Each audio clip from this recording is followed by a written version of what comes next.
அனைவருக்கும் வணக்கங்க.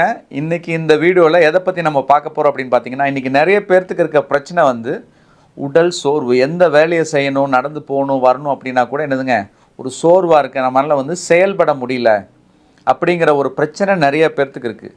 ஒன்றும் இல்லைங்க, சமீபத்தில் வந்து பழனி கோயிலுக்கு போயிருந்தேன்.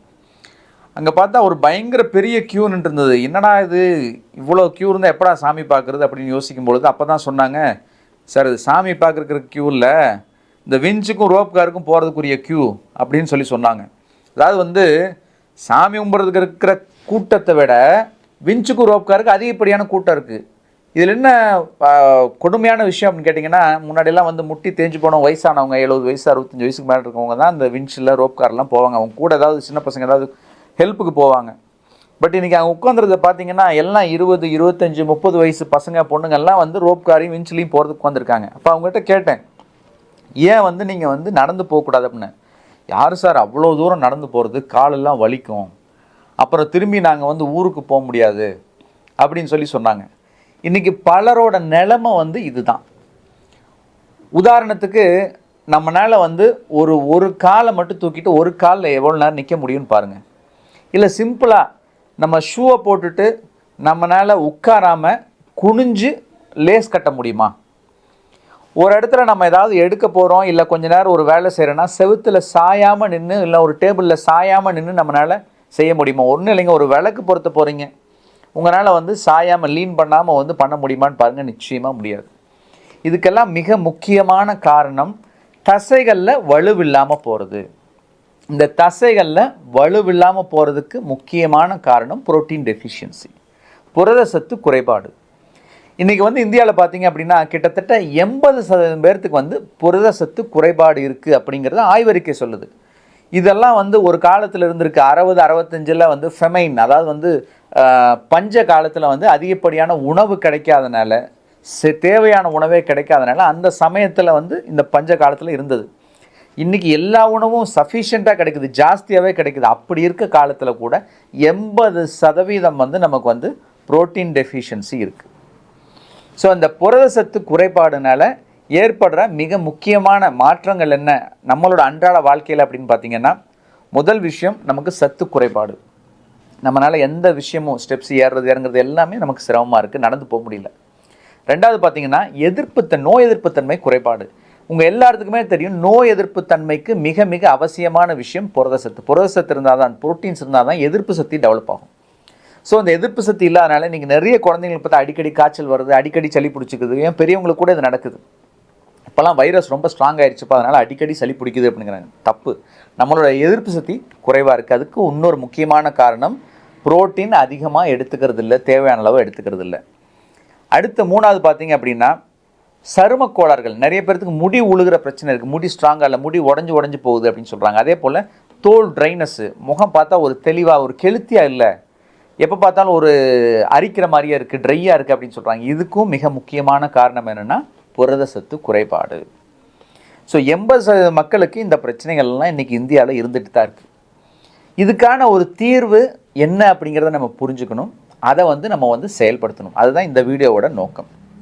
ஸோ பொதுவாக புரோட்டீன் தேவை நமக்கு எவ்வளோ அப்படின்னு பார்த்தீங்க அப்படின்னா 0.8 கிராம்ஸ் பர் கிலோகிராம் சொல்லுவோம். அதாவது வந்து ஒரு கிலோ வெயிட்டுக்கு கிட்டத்தட்ட வந்து 0.8 கிராம்னா உங்களுக்கு வந்து 80 மில்லிகிராம்னு வச்சுக்கலாம்.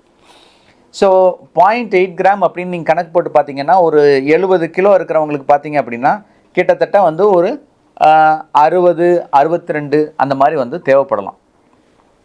ஆனால் உண்மையிலையுமே வந்து நமக்கு நல்லா ஸ்ட்ரென்த்தாக இருக்கணும் அப்படின்னு கேட்டிங்கன்னா இது வந்து அப் டு 1.2 கிராம்ஸ் வரைக்கும் எடுத்துக்கலாம். ஸோ கிட்டத்தட்ட பார்த்தீங்கன்னா ஒரு 70 கிலோ இருக்காங்க அப்படின்னா 84 கிராம் வரைக்கும் நமக்கு வந்து புரத சத்து நமக்கு வந்து தேவைப்படும். ஒரு நாளைக்கு 24 மணி நேரத்துக்கு இது வந்து தேவைப்படும். ஆனால் இந்தியாவில் சராசரியாக நம்ம எடுத்துக்கிறது எவ்வளோ அப்படின்னு பார்த்தீங்கன்னா கிட்டத்தட்ட 47 கிராம் பர் டே. இதே மற்ற நாடுகளில் பார்த்தீங்க அப்படின்னா 68 கிராம் ஒவ்வொரு நாளைக்கும் சராசரியாக எடுத்துக்கிறாங்க. ஆனால் இந்திய மக்கள் வந்து 47 கிராம் தான் எடுத்துக்கிறாங்க. நிறைய பேர் இதுக்கு பல காரணங்கள் சொல்கிறாங்க. நான் வந்து நான்வெஜ் சாப்பிட்றதில்ல அப்படி இப்படின்லாம் சொல்கிறாங்க. பட் வெஜிடேரியன் சோர்ஸ்லேயே நிறைய ப்ரோட்டீன் இருக்குது. அதே போல் இன்னொரு ஆய்வுகளில் வந்த ஒரு ஷாக்கிங் ரிப்போர்ட் என்னென்னா, ப்ரோட்டீன் நிறையா சாப்பிட்டா வெயிட் நிறையா போட்டுருன்னு சொல்லி ப்ரோட்டீன் சாப்பிட்றத அவாய்ட் பண்ணுறாங்கன்னு நினைக்கிறாங்க. தப்பான ஒரு விஷயம். உண்மையிலையுமே வெயிட் அதிகமாக்குறது கார்போஹைட்ரேட், மாவுச்சத்தும் கொழுப்பு சத்தும் தான். புரோட்டீனால் வெயிட் உங்களுக்கு இன்க்ரீஸ் ஆச்சுன்னா அது ஆரோக்கியமான வெயிட் கெயின். ஏன்னா புரோட்டீன் எதை இன்க்ரீஸ் பண்ணால் போன் ஸ்ட்ரென்த் இன்க்ரீஸ் பண்ணும், மசில் மாஸை இன்க்ரீஸ் பண்ணும்.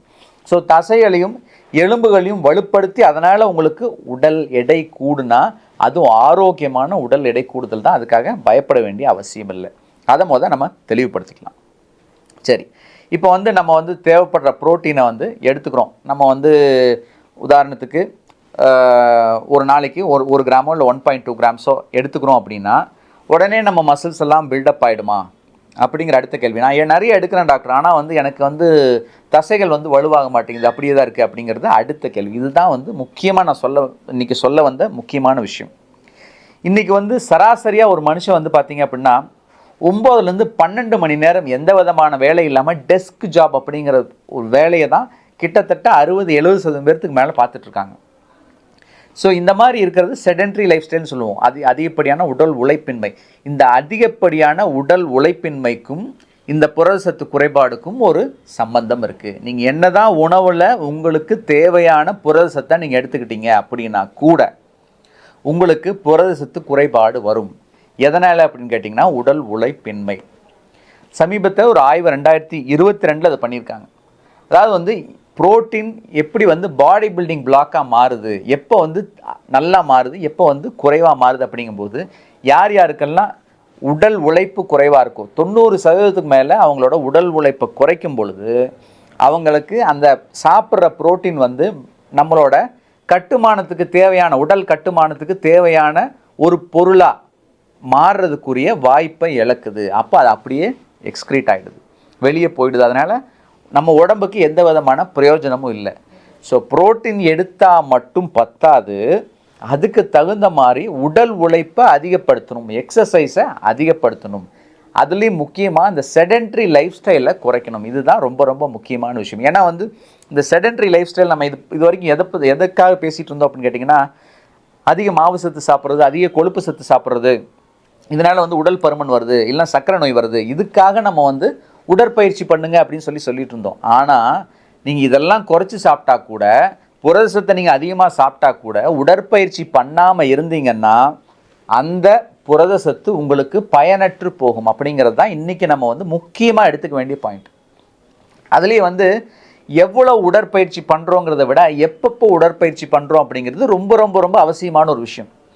ஏன்னா நான் 1 மணி நேரம் நல்லா வாக்கிங் போயிட்டேன் சார், நான் அதனால் ஃபுல் ப்ரோட்டீனி சாப்பிட்டேன், இன்றைக்கி தேவையான 80 கிராமி சாப்பிட்டேன், எனக்கு எடுத்துக்குமா அப்படின்னு கேட்டிங்கன்னா நிச்சயமாக எடுத்துக்காது. ஸோ உங்களோட 1 மணி நேரம் நீங்கள் எக்ஸசைஸ் அப்படிங்கிறது நீங்கள் ரொட்டீனாக பண்ணிக்கங்க. அது இல்லாமல் இந்த செடென்ட்ரியாக இருக்கீங்களா, இப்போ 1 மணி நேரம் பண்ணிவிட்டு 10 மணி நேரம் நீங்கள் உட்காந்து வேலை செய்கிறீங்க அப்படின்னா அது ஒரு தவறான ஒரு விஷயம். ஸோ நிச்சயமாக என்னதுங்க, தொடர்ந்து உட்காந்து வேலை செய்கிறவங்க, எந்த விதமான உடல் உழைப்பு இல்லாமல் வேலை செய்கிறவங்க, ஏன் நின்றுட்டு வேலை செய்கிறவங்களுக்கு கூட இது பொருந்தும். நான் நின்றுட்டே தான் சார் இருக்கேன், எனக்கு காலெல்லாம் வலிக்குது அப்படின்னு நிறைய பேர் சொல்கிறது உண்டு. ஆனால் நின்றுட்டே வேலை செஞ்சாலும் உட்காந்துட்டு வேலை செஞ்சாலும் மூமெண்ட் இல்லாமல், அதிகப்படியான மூமெண்ட்ஸ் இல்லாமல் நீங்கள் உங்கள் வேலை இருந்தது அப்படின்னா நிச்சயமாக நீங்கள் சாப்பிட்ற உணவில் இருக்கிற புரதச்சத்து உங்களுக்கு எடுத்துக்காது. அப்போ என்ன செய்யணும், 1 மணி நேரத்துக்கு என்ன சொல்கிறாங்கன்னா 1 மணி நேரத்துக்கு மினிமம் 2 முறை அட்லீஸ்ட் 2 நிமிஷம் நீங்கள் நடக்கணும். ஸோ அரை மணி நேரத்துக்கு ஒரு முறை அட்லீஸ்ட் ஒரு 2 நிமிஷம் நடக்கணும். இல்லைன்னா இந்த ஸ்குவாட்டிங்னு சொல்லுவாங்களா, ஹாஃப் பொசிஷனில் சேர் இல்லாமல் சேர் இருக்க மாதிரி உட்கார்ந்து எழுந்திருக்கிறது, இது 15 முறை செய்யணும்னு சொல்கிறாங்க. இது அரை மணி நேரத்துக்கு செய்ய முடியாட்டி கூட அட்லீஸ்ட் 1 மணி நேரத்துக்கு ஒரு முறை உட்காந்துட்டு வேலை செய்கிறவங்களோ இல்லை நின்றுட்டு மூமெண்ட் இல்லாமல் வேலை செய்கிறவங்களோ என்னதுங்க, நிச்சயமாக ஒரு 2 நிமிஷம் வாக், தொடர்ந்து 2 நிமிஷம் நடக்கிறதோ இல்லை 15 முறை ஸ்குவாட்டிங்கோ நீங்கள் பண்ணி இந்த பயிற்சியை பண்ணிங்கன்னா அது தசைகளுக்கு எக்ஸசைஸ் கொடுக்கும். இந்த தசைகளுக்கு எக்ஸசைஸ் கொடுக்கும் பொழுது உங்களுக்கு புரோட்டீன்ஸ் தசைகள் எடுத்துக்கிறது அதிகமாக இருக்கும், உடல் எடுத்துக்கிறது அதிகமாக இருக்கும், தசைகள் வலுவாக இருக்கும். இது ரொம்ப முக்கியமான விஷயம். இது இல்லாமல் சில பயிற்சிகள் கூட நம்ம ஆஃபீஸ்லேயே பண்ணக்கூடிய விஷயங்கள் நான் முன்னாடியே சொல்லியிருக்கேன். அதாவது எக்ஸசைஸ் ஸ்நாக்ஸ்ன்னு சொல்லிட்டு. ஸோ அந்த மாதிரி எக்ஸசைஸ் ஸ்நாக்ஸ் ஒவ்வொரு மணி நேரத்துக்கும் ஒரு 2 நிமிஷம் நம்ம ஏதோ ஒரு ஜம்பிங் ஜாக்ஸோ இல்லை லிஞ்சஸ்ன்னு சொல்லுவோம். அதாவது காலை மடக்கி முட்டி போட்ட மாதிரி அரைக்கால் முட்டி போட்ட மாதிரி உட்காந்து மூவ் பண்ணுறது. ஸோ இது இல்லாட்டி பெண்கள் நிறைய பேர் இருக்கீங்க, ஆஃபீஸில் இருக்கீங்க அப்படின்னா ஒரு சின்ன ஒரு என்ஜாய்மெண்ட்டுக்காக அட்லீஸ்ட் 1 மணி நேரத்துக்கு 2 நிமிஷம் டான்ஸ் கூட ஆடுங்க, ஒன்றும் தப்பு இல்லையே. மனசில் இருக்கிற ஸ்ட்ரெஸ்ஸும் வெளியே போகும். அதே போல் உடலுக்கும் என்னதுங்க, அது வந்து நல்ல ஒரு ஃபாஸ்ட் பீட் போட்டு ஆடினீங்கன்னா உடலுக்கும் ஒரு எக்ஸசைஸாக அமையும். ஸோ மனதுக்கும் எக்ஸசைஸ், உடலுக்கும் எக்ஸசைஸ் எது? டான்ஸிங். ஸோ 1-2 நிமிஷம் நடங்க, இல்லைனா ஸ்குவாட் பண்ணுங்கள், இல்லைன்னா லென்ச்சஸ் பண்ணுங்கள். அப்படி இல்லாட்டி வந்து டான்ஸிங் பண்ணுங்கள். அப்படி இல்லாட்டி ஒரு ஜம்பிங் ஜாக்ஸ் நீங்கள் இருக்கிற உங்கள் கேபின்குள்ளேயே எழுந்துச்சு ஜம்பிங் ஜாக்ஸ் வந்து ஒரு 15 தடவை பண்ணுங்கள். ஸோ இந்த மாதிரி பயிற்சிகளில் தான் எக்ஸசைஸ் ஸ்நாக்ஸ் அப்படின்னு சொல்கிறோம். இந்த எக்ஸசைஸ் ஸ்நாக்ஸும் நீங்கள் எடுத்துக்கிற ப்ரோட்டீனும், ஸோ ப்ரோட்டீன் எடுத்துகிட்டு அது கூட ஸ்நாக்ஸும் எடுக்கணும். என்ன ஸ்நாக்ஸு? எக்ஸசைஸ் ஸ்நாக்ஸும் எடுத்துட்டா உங்களோட தசைகள் வலுவாக இருக்கும். தசைகள் வலுவாக இருக்க உங்களுக்கு இறப்பு ஏற்படுறது, பல வியாதிகள்னால ஏற்படுற இறப்பும் கிட்டத்தட்ட ஒரு 30% வரைக்கும் குறையுது. அது இல்லாமல் உங்களோட வேலைகளை இன்னும் வந்து சிரத்தையாக நீங்கள் வந்து செய்ய முடியும். உங்களோட ப்ரொடக்டிவிட்டியை இம்ப்ரூவ் பண்ண முடியும்.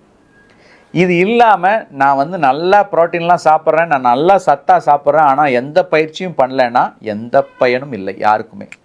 ஸோ பாரதியார் சொன்ன மாதிரி விசையுறும் பந்தினை போல் உள்ளம் வேண்டியபடி செல்லும் உடல் கேட்டேன். இந்த மாதிரி நம்ம என்ன சொன்னாலும் செய்யணும். இப்போ எந்திரிக்கணும்னா எந்திரிக்கணும், இப்போ நான் போகணுன்னா போகணும், இந்த வேலையை முடிக்கணும்னா முடிக்கணும், 4 ஃப்ளோர் ஏறணும்னா ஏறணும்.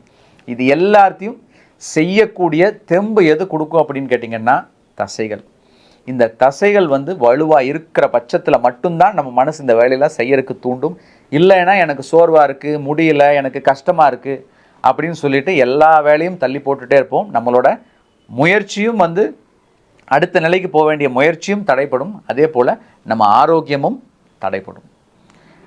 இன்றைக்கி வீடியோவில் டேக் ஹோம் மெசேஜ் ரொம்ப கிளியராக புரிஞ்சுக்குங்க.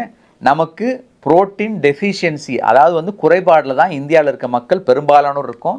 எவ்வளோ புரோட்டீன் எடுத்துக்கணும் அப்படின்னா கிட்டத்தட்ட 0.8 to 1.2, கொஞ்சம் ஹையர் சைட்லேயே 1லேருந்து 1.2 எடுத்துக்கிறவங்களுக்கு நல்ல பெனிஃபிட்ஸ் கிடைக்குது. ஸோ அதனால் கொஞ்சம் அதிகப்படியான புரோட்டீன் எடுத்துக்கங்க. ஒரு கிலோவுக்கு உங்களுக்கு வந்து 1லேருந்து 1.2 கிராம். ஸோ 70 கிலோனா 84 கிராம் புரோட்டீன் நீங்கள் நிச்சயமாக எடுத்துக்கணும். அதை விட முக்கியமான விஷயம், புரோட்டீன் எடுத்துகிட்டு நீங்கள் பயிற்சி இல்லாமல் தொடர்ந்து செடென்ட்ரியாக இருந்தீங்கன்னா, 1 மணி நேரம் மட்டும் எக்ஸசைஸ் பண்ணிட்டு மிச்சம் 10 மணி நேரம் நீங்கள் தொடர்ந்து எந்த மூமெண்ட்டும் இல்லாமல் இருந்தீங்கன்னா அந்த புரோட்டீன் உங்களுக்கு பயனளிக்காது.